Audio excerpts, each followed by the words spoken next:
With pitchers and catchers arriving in Fort Myers, Florida, can't you just feel the excitement for Red Sox baseball? Mazz, that is president of baseball ops for the Red Sox, Sam Kennedy, last fall, saying there's nothing like October baseball, and we're going to work tirelessly this offseason to get back there. Do you feel like they've done that? Okay, so let me begin by saying this, okay? That was Kennedy, as you said, last fall. That was last fall. The prior fall, it was Tom Werner giving us full throttle. That's right, yes. Okay, so now, and we all thought, whoa, well, what is this? They did zero.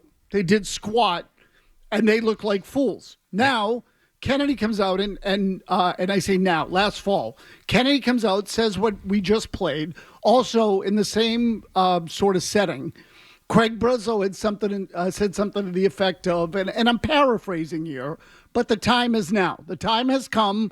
We are at this stage where these young guys are going to hit the big leagues, and now we're going to act. So now here we are at the start of spring training. Most of the offseason is gone, but baseball being baseball, Murray, and I'm not telling you anything you don't know, there is still 1 million guys on the free agent market, and so there is still the possibility that some talent will come in. But you tell me, did they live up to it this time? Did they not live up to it this time? Was it a half measure? Was it a no measure? You tell me. And as you pointed out, we're going to start baseball. I would love to be able to get a whole hour out of it. Mike is out today.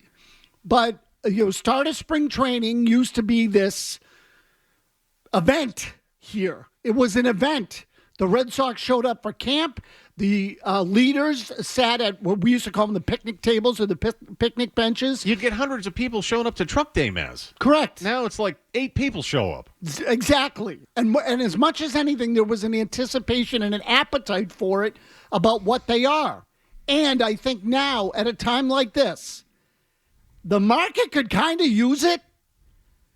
The Bruins aren't very good. It feels like that's coming apart. The Patriots are coming off a bad year, and granted, the Patriots are king to everything, and they will always generate our discussion and warrant our interest.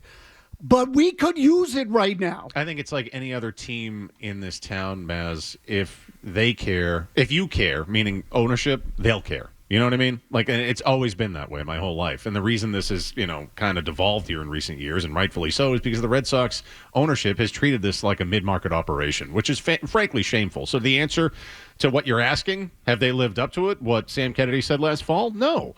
That Garrett Crochet trade, great, okay, and their pitching should be good, but have you spent money? The fact is, on February 12th, as pitchers and catchers are showing up, on February 12th, 2025, this team has been outspent this offseason by the homeless A's and the Angels. Fact. That's embarrassing. It is embarrassing. Joe Murray, have they lived up to it? No, they haven't lived up to it, but I think I'm also numb to the fact that they're the interest kings. Like, oh, well, they're showing interest in this guy, and so when it actually happens, I get excited, right? The Walker Buehler thing, like, I got excited about that. You guys mentioned the Crochet. There's still some things there, but, really what I'm more upset about, it's not, like you mentioned the other teams who are spending money, Jim, completely right.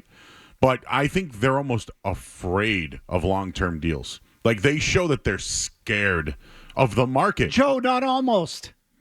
They do. It's not almost. They are afraid. Yep. Keep going. I'm sorry. That's my point. Is at this point I feel like I brought this up the other night, but name the last right-handed hitter besides Trevor Story to get more than a year contract, a multi-year contract. 93% of the Red Sox free agent signings have been 1 year since Chaim Bloom took over as general manager. There you go. So 93% have been 1 year contracts. Everything is to this point to get to these kids, and I think that's what they've been selling. At least me. I think that they've put a lot into it. We're not investing long-term in anybody else. It's the kids. It's the kids. Cora talked about it yesterday.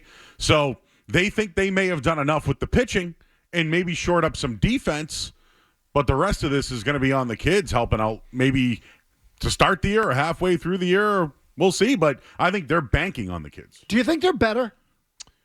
Yeah, a little bit, but you could be really good if you spent a little more money and added someone like an Alex Bregman, or if you do make this move that's been rumored here in recent weeks for Nolan Arenado. Like, what's the pussyfooting around for? And I get it that the landscape of Major League Baseball has changed in these off seasons, and guys are signing later than they ever had. Normally, it used to be like hot stove was a real thing. But now, these signings are coming closer to the start of the season, which I find crazy. But do you want them or not? Spend the money. What are you doing? You can really, I think you could be a frisky, pretty good team this year that could make the playoffs if you made a couple of other additions. Get another right-handed bat, which you desperately need right now. They're doing nothing. They're just resting on their laurels of this Garrett Crochet trade, which, again, I like. That's a good move. Spend some money. Yeah, got it. If Alex Bregman signs here, does that change your mind? Yeah, it does. It does. Joe, does it change yours? Yeah, they made a move that I think improves the team, and they spent for it. Jimmy Stu? If they get Alex Bregman, if the Red Sox get Alex Bregman, they win the World Series. Oh, I'm not going that far. They're a playoff team. And that's also assuming health, like the pitching staff, which is a veteran staff. This has like 2013 vibes where they got veteran hitters, but now they have veteran pitchers and young kids. That's the vibe that I kind of get from this team. And if they add an adult in the room like Bregman, they can win the World Series. I bet they'll win the World Series. So I'm not going that far. Again, I'm not, because I think the Dodgers are loaded and there are other teams that are good. But we can start to have the discussion of them getting interesting and compelling. So what do they want over there? What do they want? Profit. So good answer, Jimmy. But as it pertains to fan interest, because I get this sense that somehow the Red Sox get agitated that they don't get enough attention or they get too much criticism. So what do you expect? Yeah, right. You're getting agitated that people notice how you're running this operation. Like, go F yourselves. Like, people, you can't fool people around here. They care too much. So they've been a 500 team for 6 years. 6. 437 and 433. Then, again, 2 years ago, they tell us we're going to go full throttle. Then they come out and say, again, paraphrasing, the time is now. Other than the Crochet deal, which I admit is a major move. Okay, it's a major move. What did they really do that's any different? Aroldis Chapman sucks. I'm sorry. We talked to Mad Dog, and he feels the same way at the Super Bowl. Chapman sucks. Chapman can't hit the side of a building, and he's the ultimate analytics player. And when I say that, you know what the analyst looks at with Aroldis Chapman? Well, the exit velocity when he pitches is really low. He walks a ton of guys, but that doesn't matter because they usually don't score. So you can have your 40-pitch inning. He's a terrible guy to watch. Chapman stinks. Okay? Thank you. He's a terrible guy to watch for this reason, that he's not what you would call efficient. In fact, he's the worst of the worst when it comes to long baseball games. Takes forever to throw the effing ball, throws a crap ton of pitches outside the strike zone. The game slows down and comes to a halt when Aroldis Chapman is on the mound. I mean, they must have not watched the games. Breslow must have not watched. I watched. I watched. Believe me, he was terrible for Pittsburgh. Terrible. I mean, there were some things that they said today or in the last day about Chapman. It was Cora today, because I'm getting the days mixed up, where I thought, holy crap, this is Alex Cora talking about Chapman. Does he really believe this? They're terrible. They're talking about him like it's like 10 years ago. That Aroldis Chapman. That guy is gone. And you know what? Even then, he wasn't all that great. Well, he was a panic sandwich half the time up on the mound. He was a little overrated. Yeah. Maybe a lot overrated. Is he a Hall of Famer, Murray? No. Okay, no, he's not. Chapman stinks. So the two moves they've made, other than that trade, are Aroldis Chapman and Walker Buehler. Who had a phenomenal postseason. 1-year deal. Yeah. Okay, how does that change anything with regard to the longer term? I will say I actually don't mind that that's a 1-year deal, because they're gambling that they're going to end up seeing the Walker Buehler they saw in the postseason, because he was excellent. But, it was an injury-riddled season for him, so I wouldn't want to invest in him in long term right now. I don't mind that being a 1-year deal. Okay, meanwhile, the Yankees signed Max Fried to a 7-year deal, was over $200 million, and the Red Sox didn't want to go there. No, those kind of numbers are toxic to them at this point. So what do you want? Like, I feel like we are, and I don't mean you, Murray, you know what I mean, but I feel like we are back with the Red Sox into the mid-90s. I feel that they are now like this team that approaches it, as you said, Jim, from a mid-market standpoint, and that the whole goal is we're half decent, let's catch lightning in a bottle, or try to, with a couple of pitchers on the staff. We'll sign a bunch of crap in the bullpen. Liam Hendricks, whom they signed a year ago, is a candidate for that bullpen. But again, you didn't get him last year. He didn't pitch. But they signed him a year ago.